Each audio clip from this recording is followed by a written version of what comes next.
ఎందుకంటే ప్రాణాలతోటి మేము పనులు చేస్తున్నాం, ప్రాణాలని అర్పిస్తూ మా హక్కులను కాపాడుకోవడం కోసం కూడా ప్రాణాలు ఇవ్వడానికి సిద్ధమా కాదా? ఇది ఒక కార్మికుడి గొంతు కాదు, ఇది రాష్ట్రంలో ఉన్న 28 లక్షల భవన నిర్మాణ కార్మికుల యొక్క గొంతు. ఈ గొంతుని వినండి, మా సమస్యని వెంటనే అర్థం చేసుకోండి. కొత్తగా కట్టబోయే నిర్మాణ బోర్డు ఏదైతే ఆఫీస్ ఇలాంటివి ఉన్నాయో అందులో రూమ్ ఉండాలా, వెల్ఫేర్ బోర్డుకి అన్ని యూనియన్లు వచ్చి కూర్చోవాలా, మీకు సలహాలు ఇవ్వాలా, మీరు చెప్పే సలహాలని కార్మికుల దగ్గరికి వెళ్ళి మేము చెప్పాలా. ఇవన్నీ లేకపోతే వెల్ఫేర్ బోర్డు ఎందుకు, ఈ లేబర్ ఆఫీస్ ఎందుకు? అందుకని మేమందరం చాలా ఆవేదనతో రాష్ట్రంలో 2 కార్మిక కుటుంబాల బాధల అనుభవాలతోటి ఈ మెమోరాండం తీర్చిదిద్దబడింది. ఇది అక్షరాలు కాదు, ఈ మెమోరాండంలో ఉన్నాయి కార్మికుల యొక్క కన్నీళ్లు ఉన్నాయి, కార్మికుల యొక్క బాధ ఉంది,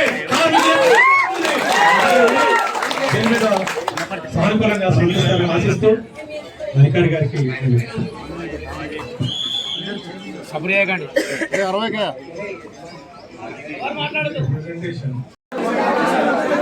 చెప్పండి సార్, గట్టిగా చెప్పండి.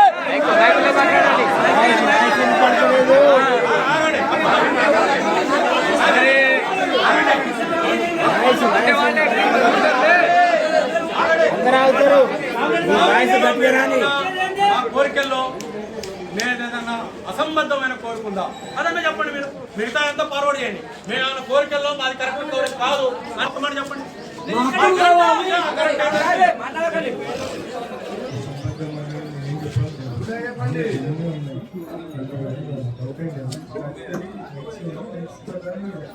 సార్ చెప్పింది ఏంటంటే అన్ని హక్కులే ఉన్నాయి, అన్ని సమంజసంగానే ఉన్నాయి, మరి ఎందుకు జరగట్లేదు? సమంజసంగానే అన్నారు. ధర్నా యొక్క ఒక రకంగా చెప్పాలంటే ఎండార్జ్ చేశారు. అందుకని ఇది మీరందరూ కూడా నేను చెప్పదలుచుకున్నాం. ఇది లేబర్ కమిషనర్ గారు, మీరు ఇది రాబోయే కాలంలో ఇది పునరావృతం కాకూడదు. మీరు ఆఫీస్ వదిలి ఇలాంటి ధర్నాలప్పుడు ఎక్కడికి వెళ్ళిపోతే ఈసారి మీరు ఎక్కడున్నా పట్టకొచ్చి మీ సీట్లో మిమ్మల్ని కూర్చోబెట్టాము. ఇది కూడా మీకు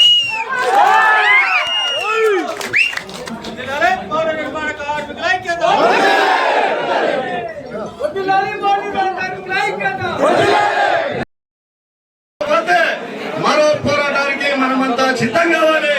ఐక్యంగా పోరాటానికి, మరో పోరాటానికి కూడా కార్మిక వర్గం కూడా సిద్ధంగా ఉండాలని చెప్పేసి ఈ ధర్నాకు వచ్చిన మీ అందరికీ పేరు పేరున ధన్యవాదాలు తెలియజేస్తూ ఈ ధర్నాన్ని ఇంతటితో ముగిస్తున్నాం. మీరు వచ్చిన ఏ వెహికల్స్ అయితే ఎట్లొచ్చారో మీరంతా కూడా ప్రశాంతంగా